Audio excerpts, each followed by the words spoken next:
Hello बच्चों, एक बार फिर से आपका स्वागत है। और आज हम लोग बात करने वाले हैं वेव पार्टिकल डुअलिटी की। बहुत अच्छा कॉन्सेप्ट है डी ब्रोगली हाइपोथेसिस, जिसको आप किताबों में पाते हैं कि डी ब्रोगली हाइपोथेसिस के बारे में बताएं। तो उसी से जुड़ा हुआ हमारा है वेव पार्टिकल डुअलिटी। हमें पढ़ना है वेव पार्टिकल डुअलिटी। क्या होती है वेव पार्टिकल डुअलिटी?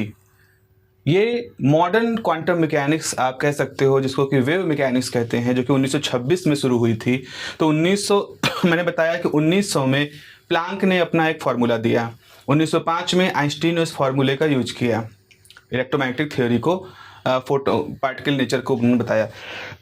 उसके बाद एटॉमिक मॉडल आए और भी बहुत सारी चीज़ें हुई, समरफील्ड वगैरह ने सब काम किया। फिर 1923 में कॉम्पटन इफेक्ट होता है, और कॉम्पटन इफेक्ट इसलिए महत्वपूर्ण है क्योंकि कॉम्पटन ने इस बात को एक्सपेरिमेंटली एक और तरीके से शो किया था कि हाँ, इलेक्ट्रोमैग्नेटिक वेव का पार्टिकल नेचर होता है। तो वो एक single phenomena photo electric effect वाला बात नहीं है, वो एक कॉन्सिडेंस नहीं है कि सिर्फ फोटो इलेक्ट्रिक इफेक्ट के लिए ही पार्टिकल नेचर होता है, बल्कि सच में पार्टिकल नेचर जो है इलेक्ट्रोमैग्नेटिक वेव का होता है, और कॉम्पटन इफेक्ट ने उसको प्रूव कर दिया।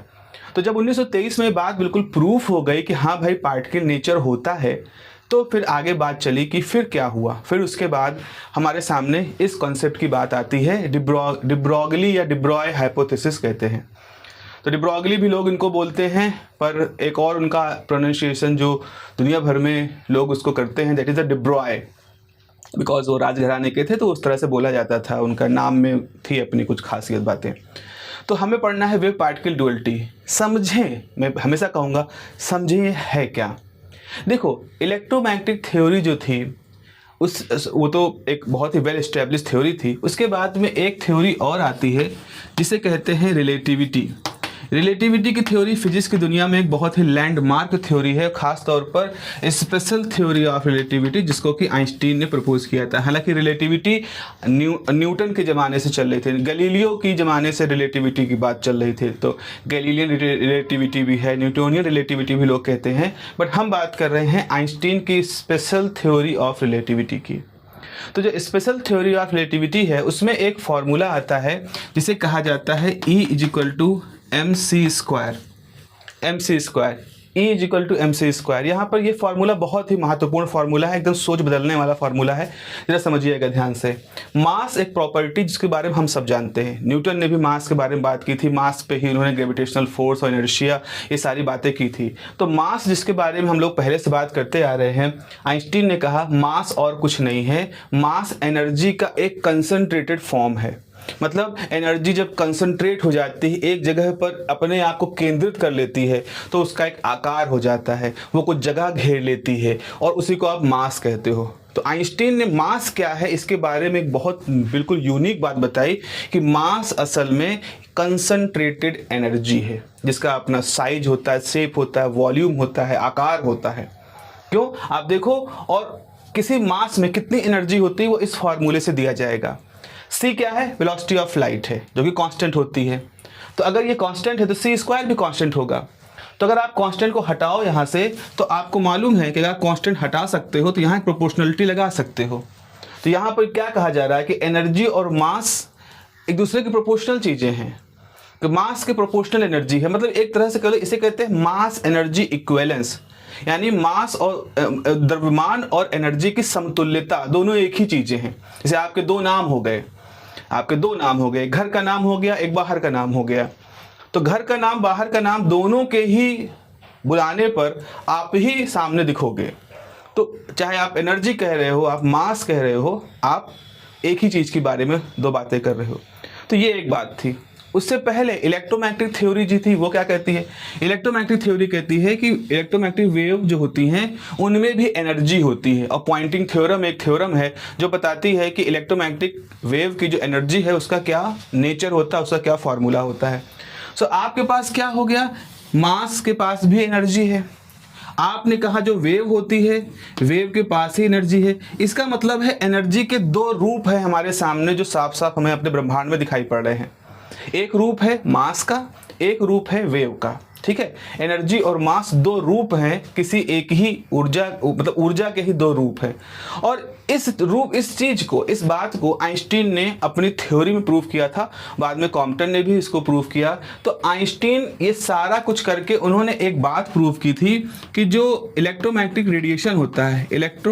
रेडिएशन होता है उसके पास कैसा व्यवहार है, उसके पास डुअल बिहेवियर है, दोहरा व्यवहार है, डुअलिटी इसको कहते हैं। यानी कि उन्होंने डुअलिटी की बात की। अब ये जो डुअलिटी है, द्वैतवाद है, ये फिलॉसफी में भी कई जगहों पर है। भारतीय अगर हम जो आपका वेदांत दर्शन है, शंकराचार्य का वेदांत दर्शन है, उसमें जाएं तो देखेंगे वहाँ पर भी ये कहा जाता है कि आत्म और ब्रह्म ये दो अलग अलग चीज़ें नहीं हैं, आत्म और ब्रह्म एक ही हैं। उन्होंने भी द्वैतवाद की बात की है। ब्रह्म एक सुपर पावर के बारे में बात कर रहे हैं, आत्म वो इंसान के बारे में बात कर रहे हैं। आत्म जब अज्ञानता होती है और ब्रह्म में जब माया होती है तो दोनों अलग अलग दिखते हैं, लेकिन अगर हम अज्ञानता को हटा दें और ब्रह्म की माया हट जाए तो आत्म और ब्रह्म एकाकार हो जाते हैं। ये जो कॉन्सेप्ट है ये शंकराचार्य जी का कॉन्सेप्ट है, और ये जो वेदांत का पूरा अध्यात्म का जो पूरा फिलॉसफी है ये उस पर टिकी हुई है, जहाँ पर ब्रह्म और आत्म का डुअलिज्म है, एक ही के दो रूप हो जाते हैं, ब्रह्म ही आत्म है, आत्म ही ब्रह्म है। वैसे ही यहाँ पर भी आइंस्टीन भी कहते हैं कि इलेक्ट्रोमैग्नेटिक रेडिएशन यानी जो वेव नेचर है उसके पास एक पार्टिकल व्यवहार है। यानी कि हम इलेक्ट्रोमैग्नेटिक वेव का पार्टिकल बिहेवियर देखें और इलेक्ट्रोमैग्नेटिक वेव का वेव बिहेवियर देखें तो दोनों एक ही ऊर्जा के ही दो रूप हैं, उनमें कोई विविधता नहीं है, वो अलग अलग रूप में दिख रहे हैं बट वो मूल रूप से एक हैं। तो this is called the dualism, duality इसे कहते हैं। और ये एक वेल इस्टेब्लिश्ड थ्योरी हो गई थी आइंस्टीन की, कॉम्पटन इफेक्ट होने के बाद तो और भी मजबूत हो चुकी थी। उसके बाद फिर क्या होता है, अब जाहिर सी बात है अगर हमने इस डुअलिटी को देखा है तो अगला पड़ाव क्या हुआ। अगला पड़ाव ये है बच्चों की, फिजिक्स में क्या होता है ना, बहुत सारी फिलॉसफी की गाइडिंग प्रिंसिपल्स होते हैं। फिजिक्स और फिलॉसफी एक दूसरे से हाथ में हाथ डाल के चलती हैं। कई बार ऐसा होता है कि फिलॉसफी कोई सिद्धांत होता है जिसको हम फिजिक्स में इंक्लूड कर लेते हैं, और कई बार फिजिक्स से कोई ऐसा सिद्धांत निकल के बाहर जाता है जिसको फिलॉसफर्स अडॉप्ट कर लेते हैं। इसका बहुत अच्छा एग्जाम्पल है अभी जैसे मैंने कहा डुअलिज्म का, वेदांत दर्शन का डुअलिज्म, श्रोडिंगर ने उसको कैसे अडॉप्ट किया, कैसे हाइजेनबर्ग ने उसको अडॉप्ट किया, तमाम लोगों ने कैसे उसको अडॉप्ट करके फिजिक्स में लाए। और फिजिक्स में जो क्वांटम मैकेनिक्स में आ गए, फिर जब नॉन लोकेलिटी और इंटेगलमेंट और एक्शन एट डिस्टेंस, कॉजलिटी, इन सब चीज़ों की बात शुरू हुई तो फिलोसफर ने भी उसको अडॉप्ट कर दिया। तो फिजिक्स के लोग फिलोसफिक सिद्धांत अडॉप्ट कर रहे हैं, फिलोसफी के लोग फिजिक्स के सिद्धांत अडॉप्ट कर रहे हैं। तो फिजिक्स और फिलोसफी दोनों एक दूसरे के साथ हाथ में हाथ डाले चलने वाले दो एक तरह से सब्जेक्ट्स हैं। तो यहाँ पर फिजिक्स में भी कुछ सिद्धांत हैं फिलॉसफी के जो काम करते हैं। जैसे एक सिद्धांत है nature loves symmetry, nature loves symmetry. इस सिद्धांत का मतलब है कि प्रकृति जब कुछ बनाती है तो वो मूल रूप से इस बात का ध्यान रखती है कि वो सिमेट्री को बनाए रखे। जैसे उसने मटेरियल बनाया, मैटर बनाया तो एंटी मैटर भी बना, दिन है रात है, अच्छे हैं बुरे हैं, good bad, everything is positive negative, positive particle हैं तो नेगेटिव पार्टिकल भी हैं। तो आप देखो नेचर जब सेल्फ असेंबली, सेल्फ प्रोसेस की तरफ इवॉल्व होती है तो वो बायस नहीं होती है, वो एक तरह से सिमेट्री को मेंटेन करने की कोशिश करती है। अगर कहीं सिमेट्री ब्रेक हो रही है तो जाहिर सी बात इसमें भी कोई फिलोसफिक सिद्धांत होता होगा या खोजा जाता है, लोग उसको एक्सप्लोर करते हैं। तो नेचर लव सिमेट्री ये एक गाइडिंग प्रिंसिपल है, और नेचर सिमेट्री के थ्रू ही अपने सिद्धांतों को एक्सप्लोर करती है, बाहर बताती है लोगों को। तो ये एक सिद्धांत था, और ये सिद्धांत ऐसा था जिसको कि सभी लोग मानते थे। हाँ सही बात है, फिलोसफर भी मानते थे, फिजिक्स कम्युनिटी के लोग भी इसको मानते थे। तो जरा समझें इस बात को। हमने क्या कहा, हमने कहा दुनिया में ऊर्जा है, ठीक है। आइंस्टीन की इस थ्योरी के हिसाब से आप देखो ऊर्जा के दो रूप होते हैं। ऊर्जा का एक रूप है जिसे हम कहते हैं वेव, जैसे कि इलेक्ट्रोमैग्नेटिक वेव। ऊर्जा का दूसरा रूप है जिसे कहते हैं मैटर। मैटर इज क्या होता है, matter is something that can occupy space, have mass, volume, ये सब सारे गुण होते हैं। तो दो तरह से हमारे पास रूप हो गए ऊर्जा के, एक हो गया मैटर के रूप, एक हो गया वेव का रूप।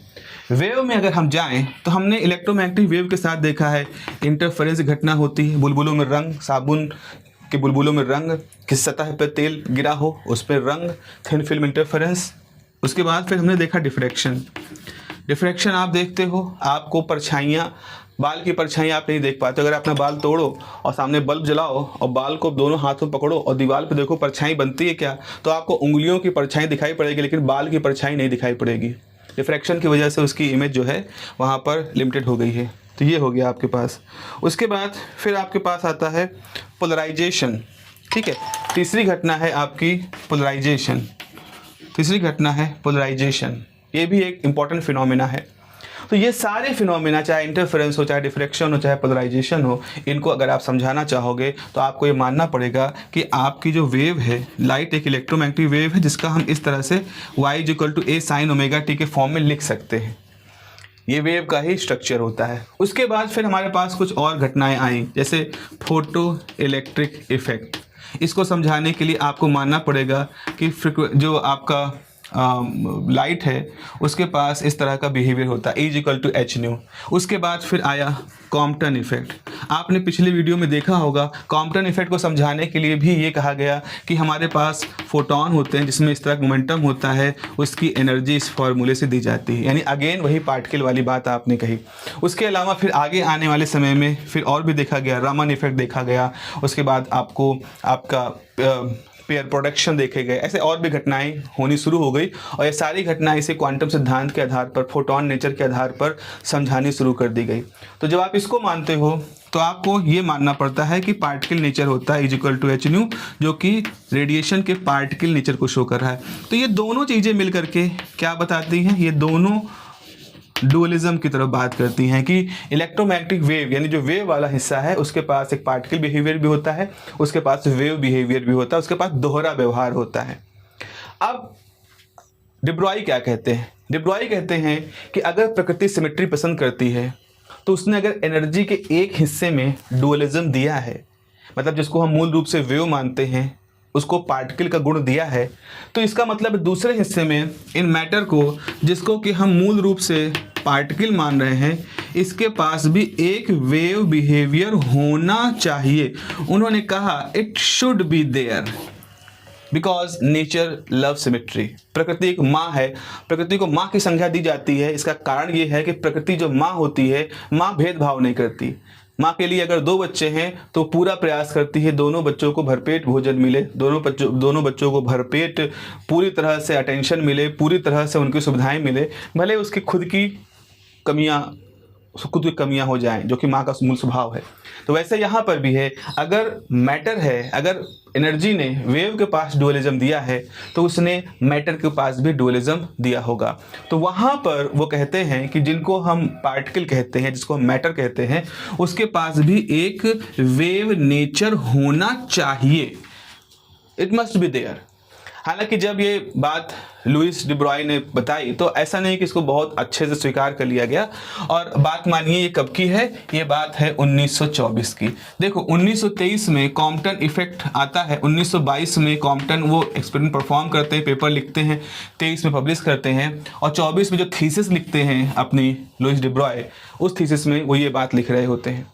क्योंकि तब तक और मजबूत हो चुकी होती है बात ना, कि कॉम्पटन इफेक्ट से बात और मजबूत हो गई कि हाँ भाई सच में ये ऐसा केवल संयोग मात्र नहीं है कि फोटो इलेक्ट्रिक इफेक्ट के लिए E = h/v मान करके हम अपनी बात कह जाते हैं। बिल्कुल कॉम्पटन इफेक्ट को भी हम इसे समझा सकते हैं। तो इस तरह से मैटर, जिसको कि हम पार्टिकल नेचर का मान रहे थे, उसके पास एक वेव नेचर की बात कही जाती है। और यही जो बात कहा जाता है इसी को डी ब्रॉय हाइपोथेसिस कहते हैं।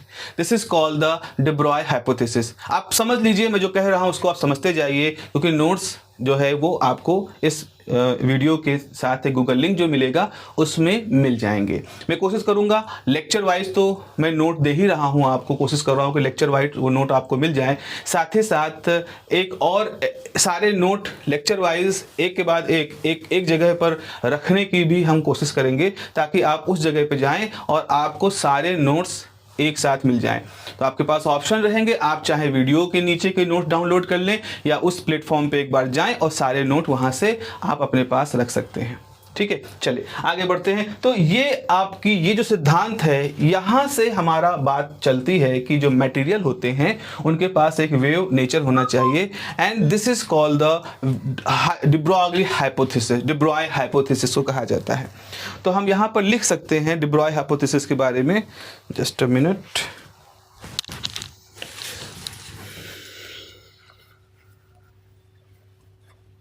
डस्टर थोड़ा सा मेरा भी गीला है, तो let me use the alternate.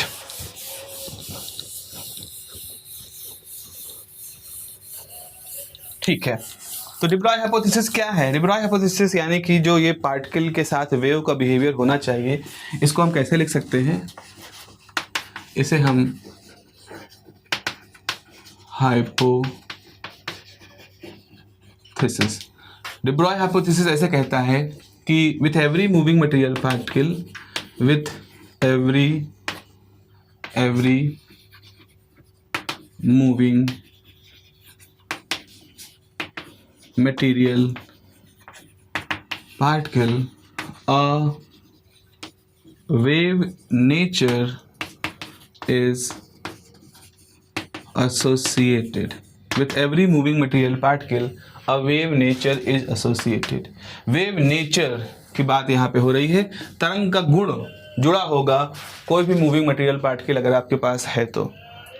और अब आगे लिखेंगे अब चूंकि वेव है तो उसकी वेवलेंथ होगी, द वेवलेंथ ऑफ दिस,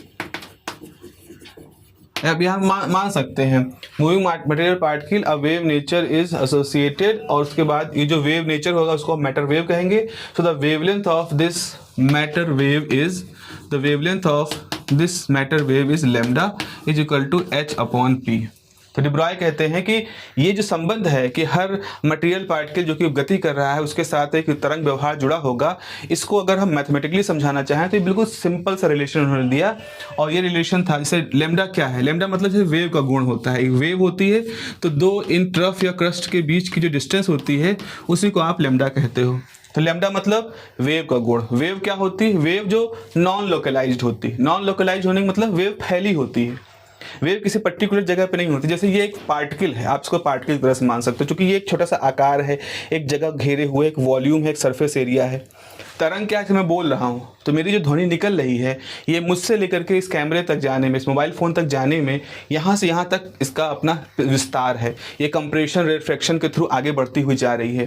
तो वेव जो होती है मतलब लोकलाइज नहीं होती, वो अनलोकलाइज्ड होती है। अनलोकलाइज होने का मतलब यही होता है कि उसमें फ्रिक्वेंसी वेवलेंथ होती है, एक जगह घेरे होती है, एक विस्तार होता है। लेकिन जो पार्टिकल होते हैं वो लोकलाइज्ड होते हैं। जैसे अगर मैंने कहा कि ये मेरा स्पेक्टिकल बॉक्स है तो इसका एक आकार है, ये ऐसा नहीं कि यहाँ से लेकर के उस दीवार तक फैला हुआ, एक्सटेंडेड नहीं है। इसकी अपनी एक लंबाई है, बस इसकी अपनी सरफेस एरिया है, मास है, जगह घेरता है। तो ये एक फंडामेंटल डिफरेंस है ना। यहाँ पर भी वही है। लेफ्ट साइड में आपके पास जो प्रॉपर्टी है लैम्डा की, वो अनलोकलाइज्ड प्रॉपर्टी है। Wavelength is something which is extended. और राइट साइड में आपके पास मोमेंटम है। मोमेंटम के लिए आपको मास चाहिए, वेलोसिटी चाहिए। Mass is always a localized thing. अगर वो मास मूव कर रहा है तो आप बहुत फास्ट कैमरा अगर आपके पास है तो आप हर सेकंड पर वो पार्टिकल कहाँ जा रहा है आप इसकी कैप्चर कर सकते हैं। जैसे मास मूव कर रहा है तो यहाँ पे नोट किया, यहाँ पे नोट किया, यहाँ पे नोट किया, यहाँ पे नोट किया। यू कैन डिटरमाइन, बिकॉज उस मास का अपना एक आकार है ना, तो आप उस आकार को फोटोन भेज करके अपने कैमरे से कैप्चर कर सकते हो। तो इस फॉर्मूले में देखो, लेफ्ट साइड में किसके गुण हैं? तो वेव के गुण हैं। राइट साइड में किसके गुण हैं? पार्टिकल गुण हैं। लेफ्ट साइड में जो गुण हैं वो अनलोकलाइज्ड बिहेवियर वाले हैं, विस्तार वाले हैं। राइट साइड में जो गुण हैं जैसे मास है, ये एक लोकलाइज्ड गुण है। तो इसका मतलब है ये इक्वल टू का साइन यही शो कर रहा था कि wave behaviour is equal to particle behaviour. यहाँ पर हम रेसिप्रोकल में नहीं कहते कि wave behaviour is inversely proportional to particle behaviour. आप बिहेवियर की बात करो तो इधर तरंग का व्यवहार है, इधर पार्टिकल का व्यवहार है, जो कि साफ साफ इस फॉर्मूले से दिख रहा है। अब यहाँ पर हम बात करते हैं कि आखिर डी ब्रॉय जो है वो इस फॉर्मूले को उन्होंने कैसे निकाला। ऐसा तो है नहीं कि रैंडमली ऐसे कुछ डिजाइन बना रहे थे और लैम्डा इक्वल टू h/p बन गया, कुछ तो उनका अपना एक अप्रोच रहा होगा। तो हम बात करते हैं उस अप्रोच की। तो चलिए एक डेरिवेशन की बात करते हैं कि how D Broglie derive this relation, how D Broglie found this relation. तो डेरिवेशन की बात करते हैं।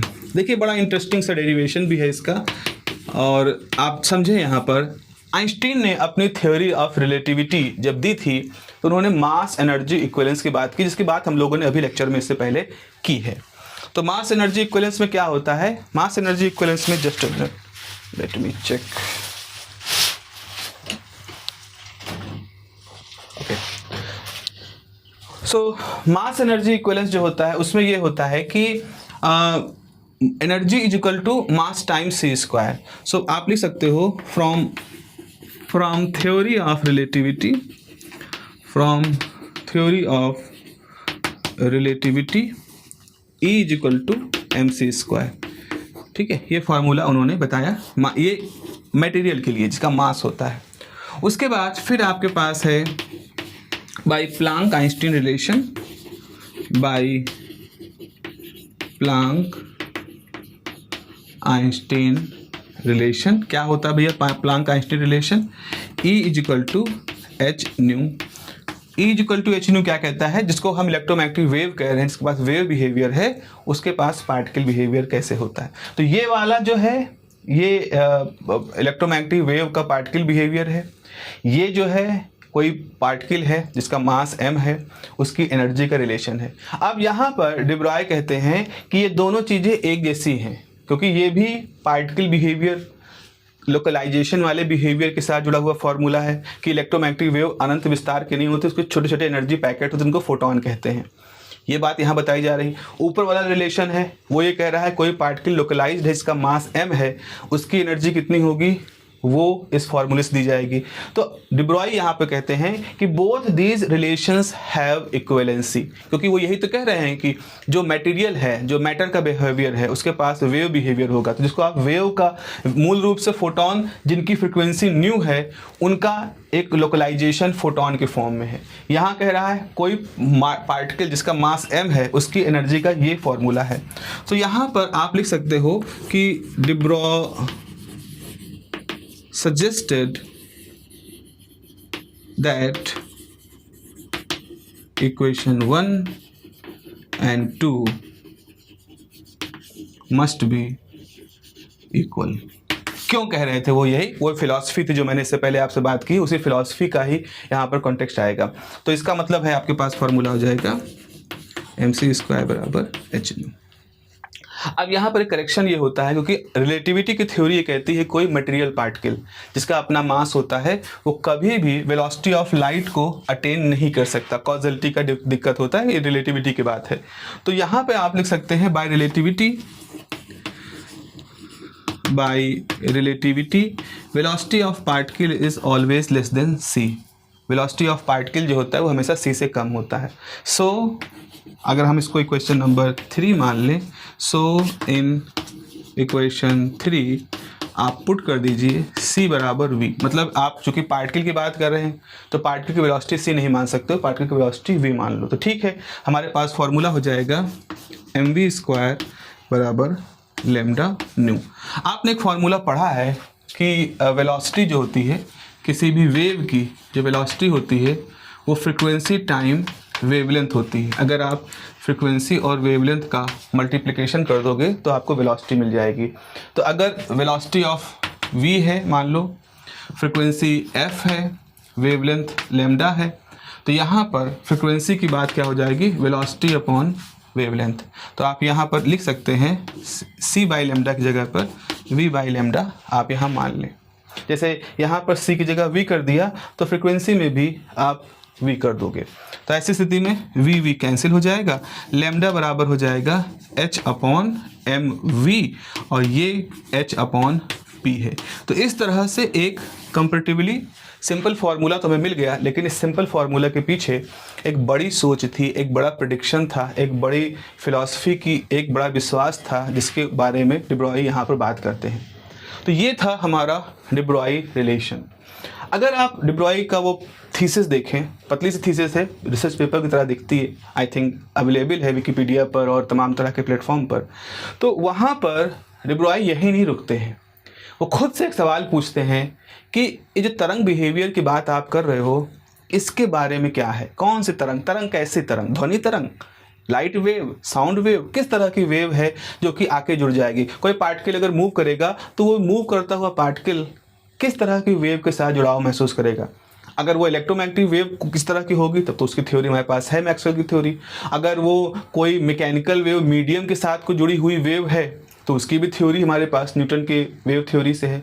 सो अब सवाल आता है कि जो मैटर वेव होते हैं ये कैसे होते हैं? मैटर वेव में क्या होता है? मैटर वेव के अंदर क्या होता है? मैटर वेव का संरचना कैसी होती है? तो जब मैटर वेव की संरचना की बात आती है तो डे ब्रॉय यहाँ पर दो तरह की बात कहते हैं, और बहुत अच्छा पेपर उनका ये है, कहता है एक तो वो कहते हैं, वो मतलब पहले एक नॉर्मल सी बात मानते हैं, फिर उसके बाद उसको और रेक्टिफाई करते हैं। तो ये उनका मतलब ये ग्रुप वेलोसिटी और वेव वेलोसिटी की आधारशिला की बात वहाँ पर होती है। अभी फिलहाल हमारे पास ये फॉर्मूला हो गया lambda is equal to h/p। अब होता क्या है, जब आप अपनी और थ्योरी को पढ़ते हो तो इसके कई रूप दिखाई पड़ते हैं। ये lambda is equal to h/p जो है, इसके कई रूप हैं, कई फॉर्म हैं। हम क्या करते हैं, उन फॉर्मों को पढ़ लेते हैं, क्योंकि आपसे जब न्यूमेरिकल पूछे जाएंगे, आपसे जब डेरिवेशन पूछे जाएंगे, तो आपसे वो फॉर्म जो है वो पूछे जाते हैं कि भाई इस फॉर्म के बारे में बताओ, उस फॉर्म के बारे में बताओ। तो आप लिख सकते हो डिफरेंट फॉर्म्स ऑफ डे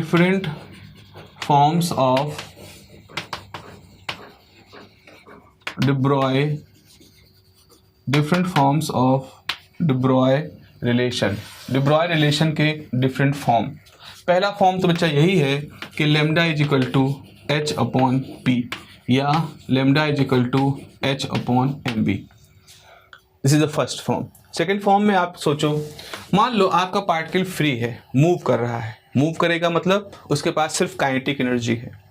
तो नॉर्मली आपने क्या पढ़ा है कि जो टोटल एनर्जी होती है वो काइनेटिक एनर्जी पोटेंशियल एनर्जी का सम होती है। लेकिन हम सिचुएशन सोच रहे हैं एक ऐसे पार्टिकल की जो सिर्फ मूव कर रहा है, उसमें स्थिति नहीं, उसकी पोजीशन नहीं है। तो पोजीशन ना होने की वजह से उसकी पोटेंशियल एनर्जी जीरो है। तो काइनेटिक एनर्जी ही उसकी टोटल एनर्जी है, और आप लिख सकते हो हाफ mv²। ऐसा करो, इस इक्वेशन को m से डिवाइड कर दो, m से मल्टीप्लाई कर दो। m से मल्टीप्लाई करोगे तो m² हो जाएगा, नीचे 2m हो जाएगा। ये आ जाएगा p²/2m। यहाँ से आप अगर क्रॉस मल्टीप्लाई कर दोगे तो आपको मिलेगा p² बराबर 2me। यहाँ से आप p की वैल्यू निकाल सकते हो √2me। यहाँ से आपके पास लैम्डा हो जाएगा h/p की जगह पे √2me। इस तरह से बच्चा ये आपके पास लैम्डा आ गया। तो डे ब्रॉय वेवलेंथ या मैटर वेवलेंथ का एक फॉर्मूला ये भी निकल के आता है, जहाँ पे E क्या है, टोटल एनर्जी है। इन थर्मल एनर्जी केस, मान लीजिए आपके पास सिस्टम है जिसके पास थर्मल एनर्जी है, तो उस समय थर्मल एनर्जी में E की वैल्यू क्या होती है, 3/2 बोल्ट्जमैन कांस्टेंट टाइम T। तो अगर हम रखेंगे तो इसका मतलब है लैम्डा की वैल्यू क्या हो जाएगी, h/√2m। E की जगह पर रख दोगे 3/2 Boltzmann constant time T, 2 cancel हो जाएगा, तो लैम्डा बराबर हो जाएगा h/√3m Boltzmann constant time T। This is another form of relation. चौथा है इफ पार्टिकल इज चार्ज। अगर पार्टिकल कोई चार्ज है जिसका चार्ज q है, प्लस माइनस की बात नहीं कर रहा, उसका मैग्नीट्यूड q है, एंड एक्सिलरेटिंग वोल्टेज, मतलब कोई वोल्टेज है जिसकी वजह से वो एक्सेलरेट हो रहा है, एक्सिलरेटिंग वोल्टेज v। सो ऐसे केस में E की वैल्यू क्या हो जाएगी, चार्ज टाइम वोल्टेज। तो आपका लैम्डा क्या हो जाएगा, फॉर्मूला है, अब E की जगह पर आप QV रख दो तो √2mQV। इस तरह से आपकी वैल्यू आ जाएगी। तो आप देखो नॉर्मली ये हमारे पास फार्मूला है। टोटल एनर्जी अगर मालूम है तो आपको ये फार्मूला अप्लाई करना है, टेम्परेचर अगर मालूम है तो आपको ये फार्मूला अप्लाई करना है, वोल्ट मालूम है, चार्ज मालूम है तो ये फार्मूला अप्लाई करना है। इस तरह से 3 फार्मूले हैं। एक और फॉर्मूला है जो कि थ्योरी ऑफ रिलेटिविटी से निकल के आता है कि अगर आपके पास कोई पार्टिकल है और रिलेटिविस्टिक वेलोसिटी से मूव कर रहा है, उसकी वेलोसिटी बहुत ज़्यादा है, रिलेटिविस्टिक वेलोसिटी है, तो ऐसी स्थिति में उसका डे ब्रॉय वेवलेंथ क्या होगा वो कैलकुलेट करो। तो हमें अब ये निकालना है, यहाँ तक नोट कर लिया होगा आप लोगों ने, अब हमें ये निकालना है कि अगर रिलेटिविस्टिक है, अगर पार्टिकल जो है हमारा m मास का पार्टिकल है, वो किसी रिलेटिविस्टिक वेलोसिटी से मूव कर रहा है, तो उसका फॉर्मूला क्या होगा, जल्दी से हम उसे कैलकुलेट करते हैं। तो हमें क्या कैलकुलेट करना है, पार्टिकल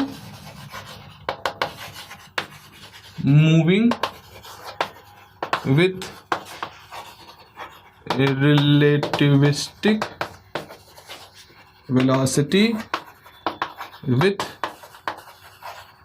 काइनेटिक एनर्जी के, सॉरी फॉर द राइटिंग, ये है। ओके, सो हमारे पास फॉर्मूला ये है। रिलेटिविटी में क्या होता है, रिलेटिविटी कहती है कि अगर आपको टोटल एनर्जी निकालनी है किसी relativistically moving object, relativistic moving object मतलब क्या होता है, ऐसा ऑब्जेक्ट जिसकी वेलोसिटी ऑफ लाइट से थोड़ा कम हो, जैसे बहुत हल्का पार्टिकल इलेक्ट्रॉन वगैरह हैं, उनको जब एक्सेलरेटर में एक्सेलरेट कराते हैं तो वो वेलोसिटी ऑफ लाइट से 1% 2% ही कम रहते हैं, मतलब उस लेवल तक पहुंच जाते हैं। एग्जैक्टली से नहीं हो सकते because that is against the law of relativity, but वो 0.99 टाइम्स तक पहुंच सकते हैं। तो आपके पास ऐसा है, तो अब यहाँ आप लिखोगे from relativity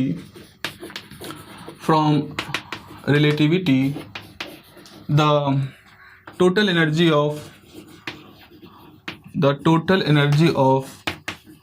a relativistic particle, the total energy of relativistic particle की टोटल एनर्जी क्या होती है, टोटल एनर्जी का फॉर्मूला होता है E बराबर kinetic energy plus rest mass energy.